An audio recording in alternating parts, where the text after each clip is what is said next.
Hello, my name is Alicia McNaughton, and I run a business called the Mystical Institute of Healing Arts, where I teach metaphysics, multidimensional healing, Monarchy rites, Reiki, and I do lots of transfocal channeling lessons and new materials being brought to me by Spirit all the time. I also run a business called The Holistic Mystic, where we do lots of live events, sound baths, and energy work, and the like. I partner with my husband, Ryan McNaughton, and you can find our events at theholisticmystic.com. It has come to my attention that it's probably important for me to share a little bit with you about my journey and what brings me to practicing energy medicine. It's a gift to be able to share the wisdom that I have been so honored to receive from, first of all, many really talented teachers. I've had a wonderful education. I'll start with that. I went to Healing Hands School of Holistic Health, and that one was in Laguna Hills, California, where I received my HHP certificate. So that's their largest 1,000-hour certificate program, where it's introduction to many different forms of holistic health medicine. And then I practiced in the field from 2006 until 2014 as a holistic health practitioner. During that time, I had these amazing experiences with energy work. Energy work was something that I had always wanted to do and felt a natural affinity for, and had many experiences with as a child in a Native American healing circle called The Gathering in Garden Grove, where Little Crow, the minister, taught me and my brother when I was 11 years old how to do energy work for those who were in the healing circle. Taught me how to work with sage and how to smudge and clear, and it was this incredible experience that I was so honored to receive and didn't expect at all. My aunt brought us there. At the time I was having trouble growing up. There was a lot of family illness with addiction and mental illness and trauma, and we ended up being taken to an orphanage and needed some healing, and they brought us there. And the minister pulled us up out of the audience and taught us how to open up our channel, connect with light and divine energy, and channel it through our hands. And it opened up a whole new world for me at that time, and I'll never forget it. And I'm very grateful to Little Crow. So I had some experience with it. I was also, beyond that, there was a lot of organized religion that created a lot of limitations to how much I could study that type of spirituality. We were in a completely different upbringing, having my grandfather be a minister, and it was one of the more strict Christian religions. So although I could see spirit, and I was very telepathic and empathic, and there was energy flowing through my hands, and my grandmother also had a natural laying on of hands talent, I was afraid to use it. I was afraid of the things that I could see, so I tried to run from it, and I got mixed up in a lot of things that I probably shouldn't have, trying to run from who I was. And later on, went on my own healing journey, and it started with that school. It started with learning about energy medicine in what I would call more of a clinical setting, where there were people who were coming into it, working with muscles and fibers and sports massage and trying to understand it from a clinical perspective. And then they also brought in a lot of energy work and Eastern modalities, and I was immediately blown away by the things that were happening for me in that class. I started to really open up and see spirit and see auras, and I had these incredible light beings that would come into the sessions, and people were having emotional releases that were beautiful, and I felt very safe and nurtured and swept up in that vibration and blown away, really. It got to the point where I had to stop doing hands-on tactile sessions with people, because my hands were floating up like this when I was working on them, and I was seeing the subtle bodies, and I was seeing their past lifetimes, and I was getting messages from spirit and things to say that I needed to break out of that mold and allow myself to expand. I had incredible metaphysical teachers, shamanic teachers, mediumship teachers, psychic development teachers, Reiki masters. I have had so many different trainings. It got to the point where Spirit had to tell me to stop taking classes and start teaching classes. And I started to teach classes, and I love meeting other healers. It's they're our soul family. When we are sitting in sacred circle and we're all getting together to learn how to work with the light and how to expand our consciousness and how to grow and evolve and heal ourselves and give back, it's the most fulfilling thing I could ever possibly do with my life. I was doing it anyways. When people would come for other types of healing work, that's what would end up happening, is they would end up asking a bunch of questions about the things that I was learning in school. And I've studied with multiple teachers and have multiple certificates for well over 10, 12 years. And I've also had, lengthy 10 plus years working in chiropractic offices, working with holistic doctors, working in spas. I even worked for a plastic surgeon for a while. And then I branched out and I started working for metaphysical centers, spiritual centers, and opened up my own business and creating a space for people to come and get energy readings, card readings, spiritual counseling, energy work, and attunements and shamanic rites. And it's been an incredible gift to be able to explore this myself, and I love to share it with others because I know what it did for me, and I watch what it does for other people. So that's why I do this. And I'd be honored to work with you. If there's something that you're going through on your soul journey that you could use some clearing, that you could use some explanation, that you could use some assistance with, or some soothing, some prayer, we're here for you. If you're waking up and you're developing your spiritual abilities or wanting to understand that more, explore that more, I'm definitely here for that. And so are the classmates.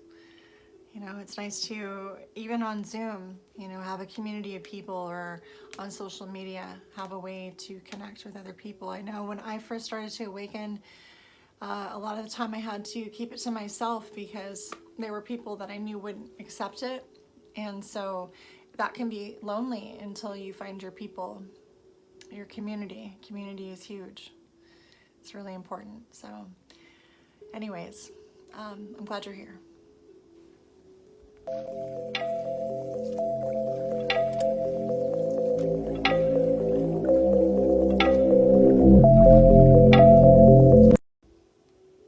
All right, so I've been asked to share a little bit with you about my younger years.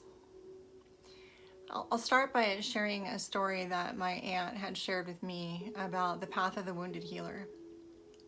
And this was a term that she learned in some New Age workshop that when she started to learn about my journey, wanted to relate with me and share a little bit about how that was her story to a degree. and had I heard of the path of the wounded healer.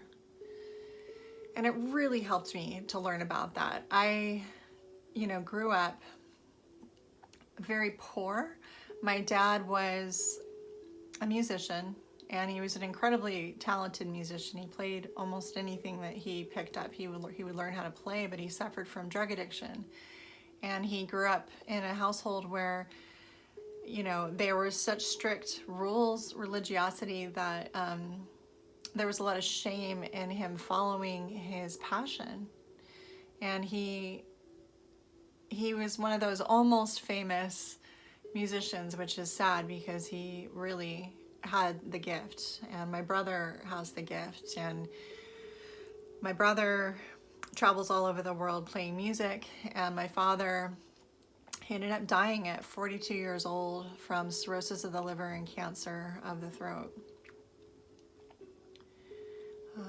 My mom, she had mental illness and was in and out of psych wards many times, many times. I lost count after she went into an asylum for the 22nd time for a suicide attempt. And I took care of her. Me and my brother took care of her. And I would frequently resuscitate her and call the paramedics, and it was a really, really rough thing to experience. But from a very young age, I remembered observing, and I remembered feeling like I was supposed to observe, and there were things that felt like I was supposed to help her with. And I went on and went and got therapy, of course, traditional therapy after that, and learned, how to heal from codependent caretaking excessively and things like that. But when you are exposed to that type of thing, there are things that you really can't learn in a book. And as an indigo child, being able to clairvoyantly see what was going on in her aura when she would have these episodes, she used to call them her spells. It was very, I don't know if the word enlightening is the right word. It became so later on, but it was really scary, the kind of stuff that I saw growing up. So I tried to run from my clairvoyant ability quite a bit. More so, my empathic ability was one of the ones that I really did not want, which is the one that you can feel what other people are feeling. That was really hard in that environment. It took a lot out of me, and that sounds selfish to say, because what she went through was so much worse than watching someone go through it. And she finally succeeded taking her life in her 50s, and we've done a lot of work together in spirit. So I learned about mediumship, and I learned that a lot of mediums lose family members or people that are close to them, which brings them to their mediumship, where they learn what happens when a person leaves their earth body and crosses the veil. And I learned how to heal a lot of the things that were going on in our DNA, in our ancestral lineage, when my parents passed. I had no choice, really. They were around me. And a lot of their unhealed energy was too. I went and worked with shamans and healers for, 8 to 10 years to heal myself after all of that happened. We were outcasts from our family, black sheep, and we were on Medi-Cal, we were on food stamps, so it was rough. A lot of the things that saved me were working with my angels and guides and praying. I did a lot of praying. And I finally learned, how to cope and how to get a job. And I numbed out a lot with drugs and alcohol before I got healed. And I worked as a waitress for many years. I also worked as a go-go dancer in the 90s. And those things saved me. I really needed that community. I needed to dance. I needed to physically release in that way. I needed to numb out. It was a lot of agony that I had. So I share this because I later on, of course, got sober back in 2001. I'm still sober off of both drugs and alcohol, and have been continuously. And I did a lot of volunteer work in low bottom recovery houses and jails, working with, other people who had similar things going on. And again, the study continued, and I continued to get intuitive information from spirit the entire time, and my vibration continued to go up and get higher and higher, particularly when I stopped smoking, because I used to smoke, and learned about clearing my physical body and healing my physical body in massage school. That's when I really started to see angels and have like miraculous things happen in my life that were literally a godsend, and I had a lot of really beautiful people, reach their hand out to us and help us at that particular time in my life. So it felt like I had a teacher who told me that all of the things that I had been through, that if I allowed, my higher power to work through me, that I'd be able to share my experience and my hope and my strength and what I had learned with others at some point in my life. And that's what I decided to do. And when I went through all of this metaphysical and holistic training, it was really hard. I didn't completely relate to a lot of the other people. I had a lot more going on that needed to heal, a lot more trauma. And it took a lot longer. I had an incredibly lengthy healing process. And I still had people who I was working with the whole time.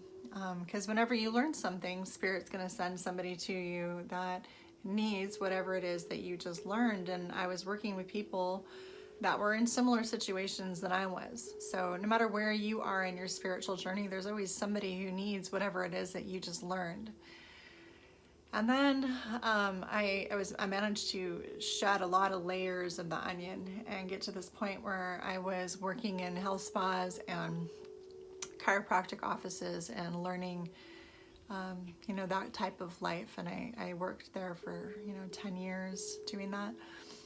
And then I started to branch out and learn about my spirit guides and my spiritual abilities, and fully embraced it. I remember when I did it, I said this prayer, and I said, I'm going to do this. I feel like I really need to do this. It was this unbelievable pull. It felt like I was just going to burst open. I could not hold it inside of me anymore. And so I just said this prayer, and I said, I'm just doing this. I'm going to go all in and just help lead the way. And when I opened up, it felt like everything got brighter. And I could feel my angels being so excited, like, yes, she's finally going to do this, And I started going into these metaphysical centers and taking classes and really opening up and exploring how to use my spiritual abilities and letting them be there, letting myself have this experience, which was incredible. And I eventually got hired at one of the centers that I was lucky enough to learn from and work there for about 3 years. And during that time, I saw all walks of life and all these different soul journeys, and I saw the similarities in all of us, that everybody has something that they're experiencing that they view as uncomfortable, and they all have something that they want, and they all have this link to all of the past lifetimes that they've had and all the lessons that they're still learning, and why they're still stuck in these patterns and not over here in the things that they want. And it doesn't matter what career path you take, there are still all these lessons in all of them, right? Or whatever relationships people are wanting to bring in. They all wanted to know, when they're going to find the love of their life and the career path that's going to make all of the problems go away. And I'll tell you, even the people who have the love of their life and their career path still have something that they are working through. That's just the nature of the earth school that we're all in. But what's great about being able to take the path that of a spiritual path is to be able to understand why and to be able to look into what we call the Akashic Records and receive those answers and that love and support and guidance and healing from the beings that have been holding space for you between lives, you know, time and time again. And that's what I love to do for people. I love to help lighten their load and bring through answers for them, because I know how desperately I needed answers and what a relief it was for me to get my answers. And we don't get our answers in one place. You know, we are meant to, there's lots of healing that happens alone, but we are meant to heal with each other. We're meant to have experiences with each other. We're meant to find those people in our soul family and connect. And when you have those connections, you know, when two people come together like that, there are activations that would not have happened in isolation, which is why I love to hold ceremony and sacred space and connect with people online. There are all kinds of ways that we can connect with each other. So I hope to have an experience where I get to sit across from you and have a soul connection, and we can all grow together as a collective and raise the vibration of the planet, and to know that we don't have to do it alone, and that there are people who are going through the same thing that you're going through. There really are. And that I'm here for you, and Spirit is here for me, and together we can work in harmony.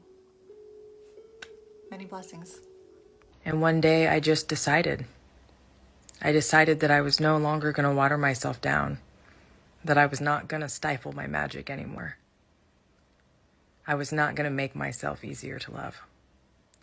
And I realized that truly being myself is the best gift that I could give myself and this world.